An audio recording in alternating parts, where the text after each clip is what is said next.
பொழுது விடிந்தது. விஸ்வாமித்திர முனிவர் புல் இலைகள் நிரம்பிய படுக்கையில் தூங்கிக் கொண்டிருந்த ராம லட்சுமணர்களை எழுப்பினார்.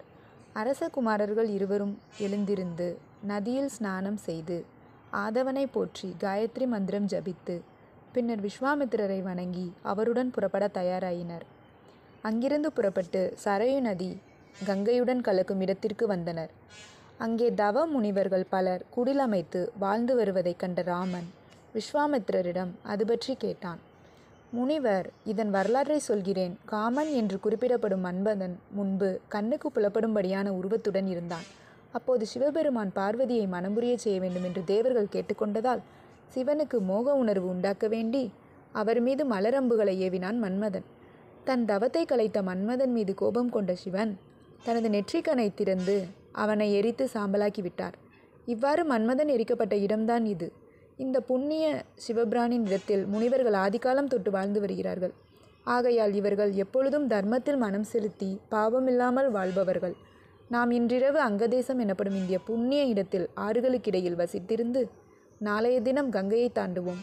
இனி நாம் நீராடி வழிபாடுகளை நடத்தி புண்ணியவான்களாகிய முனிவர்களின் குடில்களுக்கு செல்வோம் என்றார் விஸ்வாமித்திரர். அங்குள்ள முனிவர்கள் யாவரும் தங்கள் தவ வலிமையால் வருபவர்களையும் அவர்கள் வரும் காரணத்தையும் அறிந்து கொண்டு மகிழ்ச்சி மேலிட அவர்களை வரவேற்று அவர்களுக்கு உணவும் நீரும் கொடுத்து உபசரித்தனர். விஸ்வாமித்திரர் அப்போது அவர்களுடைய நலன்களை வினவினார். முனிவர்கள் தங்கள் குடில்களுக்கு விருந்தினர்களாக வந்தவர்களுக்கு பலவிதமான கதைகளை சொல்லி அவர்கள் மனம் களிப்புறச் செய்தனர். பின்பு கதிரவன் மறைய அம்மூவரும் சிவன் காமனை, அதாவது மன்மதனை எரித்த இடம் என்பதால் காமாசிரமம் என்ற பெயர் கொண்ட அந்த குடிலுக்கு சென்று தங்கினார்கள். சரையூ நதி.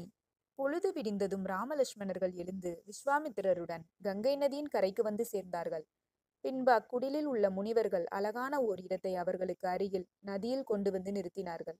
முனிவரே, அரச குமாரர்களாகிய ராமலட்சுமணர்களை அழைத்து கொண்டு இந்த ஓடத்தில் ஏறி ஆற்றை கடந்து செல்லுங்கள் என்றனர். விஸ்வாமித்திரர் அவர்களுக்கு நன்றி கூறி ராமலட்சுமணர்களோடு ஓடத்தில் ஏறி கங்கையை கடக்கும்போது ஓர் இடத்தில் அலைகள் வேகத்துடன் ஒன்றோடொன்று மோதிக்கொண்டன. அதனால் அங்கே பெருத்த ஓசை கேட்டது.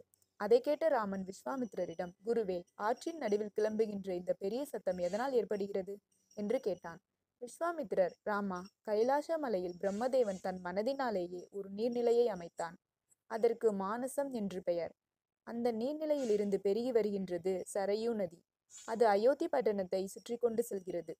பிரம்மன் தனது மனதினால் அமைத்து கைலாச மலையில் இருந்து பெருகி வருகின்றபடியால் புண்ணியமான அந்த நதிக்கு சரையூ என்று பெயர். அந்த சரையூ நதி மிகுந்த வேகத்துடன் இந்த கங்கை பெருக்கில் வந்து விழுவதால் இந்த பெரிய சப்தம் ஏற்படுகிறது. ஆகையால் இந்த நதியை வணங்குங்கள் என்றார். ராமலட்சுமணர் அவ்வாறே வணங்கி கங்கையின் தென்கரையை அடைந்து வேகமாக நடந்தார்கள். அங்கு வழியில் ஒரு பெரிய காட்டை எதிர்கொண்டார்கள்.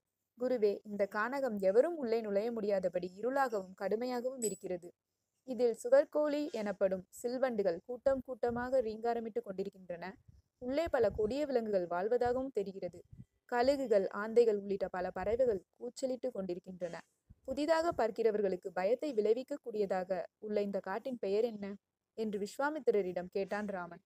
இந்த பகுதி ஒரு காலத்தில் செழிப்பான இடமாக இருந்தது. பின்னர் தாடகை என்ற பெயர் கொண்ட ஓர் அரக்கி இங்கு தோன்றினாள். 1000 யானை பலம் கொண்டவள். நினைத்தபோது நினைத்த உருவம் எடுக்கக்கூடியவள். அவளுக்கு மாரீசன் என்னும் அரக்கன் ஒருவன் பிறந்தான். தாடகை எப்போதும் குடிமக்களுக்கு அச்சத்தை உண்டாக்கி கொண்டிருக்கிறாள். அவள் காட்டுக்குள் 1.5 காத தூரத்தில் வழியை அடைத்து கொண்டு வாழ்வு நடத்துகிறாள். அந்த தாடகை வாழும் வனத்தின் வழியாகவே நாம் போக வேண்டும். அவள் நம்மை போகவிடாமல் தடுப்பாள். நீ உன் தோல் வலிமையால் அவளை என் உத்தரவுப்படி அழிக்க வேண்டும் என்றார் விஸ்வாமித்திரர்.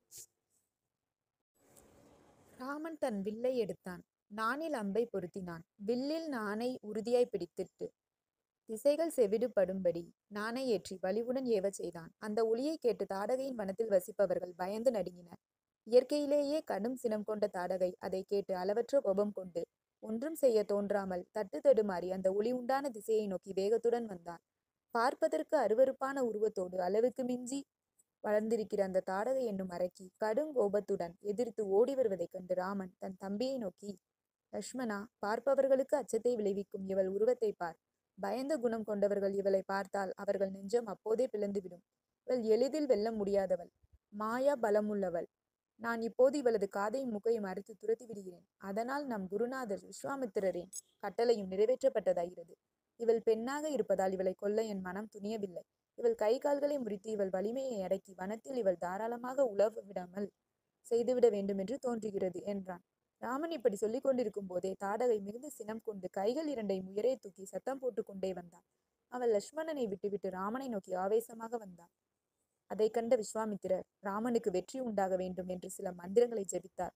உடனே தாடகை புழுதியை வாரி இறைத்தும் திசைகள் கண்ணுக்கு தெரியாதபடி பெரிய இருளை உண்டாக்கியும் ஒரு நாளிகை நேரம் ராம லட்சுமணர்களை குழப்பி மதிமயங்கச் செய்தும் அவர்கள் மீது ஏராளமான கற்களை மலை போல் பொழிந்தும் துன்புறுத்தினாள். பின்பு ராமன் சினம் கொண்டு தனது அம்புகளால் தாடகையின் கற்களை தடுத்து பொடியாக்கி காற்றில் பறக்க விட்டான். லட்சுமணன் அளவற்ற சினத்துடன் அவளது மூக்கினை அறுத்து விட்டான். ராமா, இந்த அரக்கியின் மீது இதுவரையில் நீ காட்டிய கருணை போதும். நீ இவளை பெண் என்று நினைக்காதே. இவள் பெரிய கொடுமைக்காரி. யாகங்களையெல்லாம் அழித்து விடுகிறாள். இவளுக்கு கொஞ்சமும் கருணை காட்டாதே. நீ இப்போதே விட்டுவிட்டால் மாய பலத்தினால் வளர்ந்து விடுவாள். உடனே ராமன் கண்ணுக்கு தோன்றாதபடி நின்று கொண்டு தாடகையின் பேரொளியினால் அவள் இருக்கும் திசையை தெரிந்து அவள் அங்குமிங்கும் நகர முடியாதபடி கூறிய அம்புகளை எய்தினான். தாடகை செய்வதறியாமல் கடுமையாக முழக்கமிட்டு கொண்டு வெளிப்பட்டு ராமனையும் லட்சுமணனையும் எதிர்த்து ஓடி வந்தாள். இடியிடிப்பது போல் இறைந்து கொண்டு வருகின்ற அந்த தாடகையின் மார்பில் ராமன் ஒரு பானத்தை நாட்ட அந்த கொடிய அறைக்கு கீழே விழுந்து மாண்டாள்.